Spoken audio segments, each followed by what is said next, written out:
აქ გვინდა განსაზღვროთ, შეძლებს თუ არა ტყვია 2+ დაჟანგოს ალუმინი და სპილენძი სტანდარტულ პირობებში, ანუ ცალ-ცალკე ვამოწმებთ და ასევე უნდა გამოვთვალოთ თითოეული რეაქციისთვის ეფსილონი, ანუ სტანდარტული პოტენციალი ელემენტის 25 გრადუს ცელსიუს ტემპერატურაზე. აქ მოცემული გვაქვს აღდგენის სტანდარტული პოტენციალების ძალიან პატარა სია, მხოლოდ ამ სამი ელემენტისთვის და გვაინტერესებს შეძლებს თუ არა ტყვია 2+ ამათ დაჟანგვას.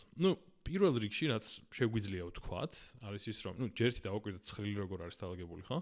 ანუ ძლიერი მჟანგავი აგენტები ზემოთ, ანუ რაც ზემოთ მივიდივართ, უფრო ძლიერ მჟანგავ აგენტებთან გვაქვს საქმე და პირიქით ქვემოთ რომ მივიდივართ, ლოგიკური არის უფრო სუსტებთან, ხო? ანუ უფრო ძლიერ აღმდგენ აგენტებთან გვაქვს საქმე. და ამ შემთხვევაში ახლა ტყვიას უნდა ჩვენ შევხედოთ როგორც მჟანგავ აგენტს, ხო?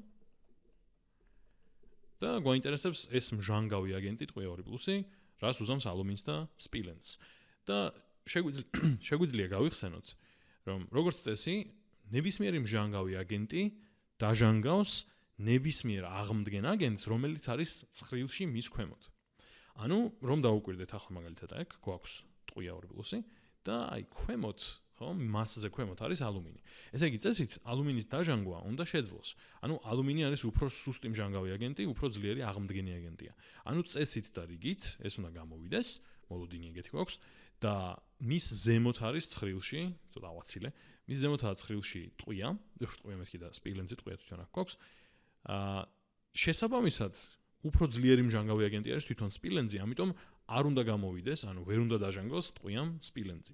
და მოდი ვნახოთ ახლა მართლაც შევამოწმოთ, რამდენად სწორი არის ეს წინასწარ მეტყველება. ესე იგი, პირველ რიგში მოდი დავწეროთ ტყვიისა და ალუმინის რეაქცია და ამისთვის ნახევარ რეაქციები გამოვიყენოთ. ჯერ გამოვიყენოთ ტყვის ნახევარ რეაქცია, ეს არის აღდგენის ნახევარ რეაქცია. ესე იგი, აქ გვაქვს აღდგენა. და ნახევარ რეაქცია არის ესეთი, ტყვია 2+, მივწეროთ რომ გახსნილი არის, პლუს 2 ელექტრონი, ესე იგი იძენს 2 ელექტრონს და აქედან ვიღებთ ნეიტრალურ ტყვიას მყარ მდგომარეობაში. და ვიცით რომ ამისი სტანდარტული აღდგენითი პოტენციალი, აღდს დავწერ, არის -0.13, ხო? 0.13 ვოლტი. ახლა უნდა დავწეროთ ალუმინის ნახევარ რეაქცია, მაგრამ შებრუნებული არის, ხო, ჩვენ რეალურად ახლა გვაინტერესებს ალუმინის ჟანგვის ნახევარ რეაქცია, აქ გვაქვს აღდგენის ნახევარ რეაქცია. ამიტომ, რადგან ჟანგვაზეა საქმე, შევაბრუნოთ ეს რეაქცია, ესე იგი გვექნება ალუმინი მყარ მდგომარეობაში, რომელიც შემდეგ იჟანგება და რომლისგანაც ვიღებთ ალუმინი 3+ გახსნილ მდგომარეობაში და ის კარგავს 3 ელექტრონს, ხო? და რადგან შევაბრუნეთ რეაქცია, რადგან ეს არის აღდგენის სტანდარტული პოტენციალი, მაგრამ ჩვენ ახლა ჟანგვა დავწერეთ, ამიტომ ნიშანი შეიცვლება და შესაბამისად ჟანგვის, ესე დავწერ, სტანდარტული პოტენციალი იქნება დადებითი 1.66, ხო? ახლა ერთადერთი ის გვინდა რომ შევკრიბოთ ეს ორი ნახევარ რეაქცია, მთლიანი რეაქცია რომ ვნახოთ და პოტენციალიც დავთვალოთ, მაგრამ საქმე ის არის რომ უნდა გავათანაბროთ ჯერ ეს რეაქციები, კერძოდ ელექტრონები, რამდენი ელექტრონთან გვაქვს საქმე. ზემოთ 2 არის, ქვემოთ 3 არის.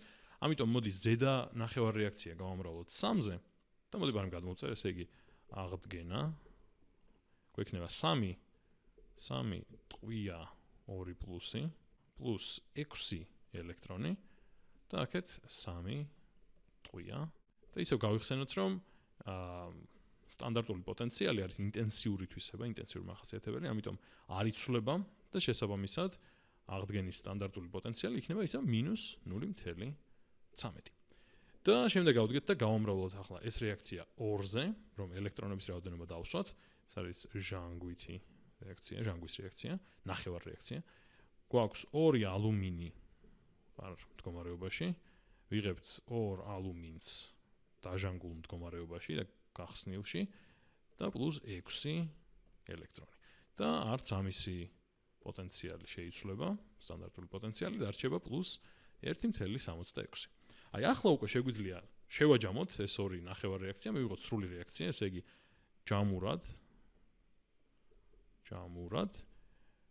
ელექტრონები წავიდა, იმიტომ რომ რეაგენტების მხარესაც და პროდუქტების მხარესაც გვაქვს, ამიტომ რაღაც აღარ ვაქცევთ ყურადღებას და რას ვხედავთ რომ რეაგენტების მხარეს გვაქვს 3 ტყვია 2+,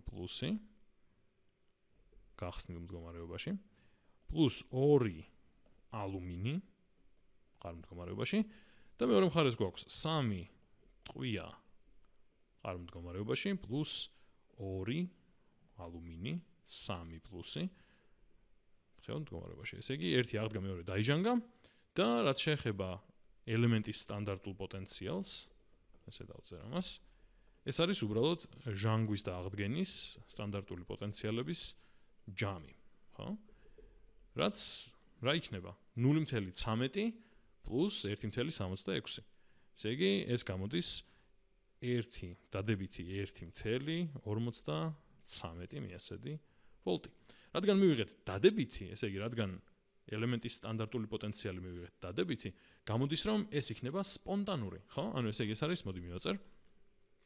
სპონტანური.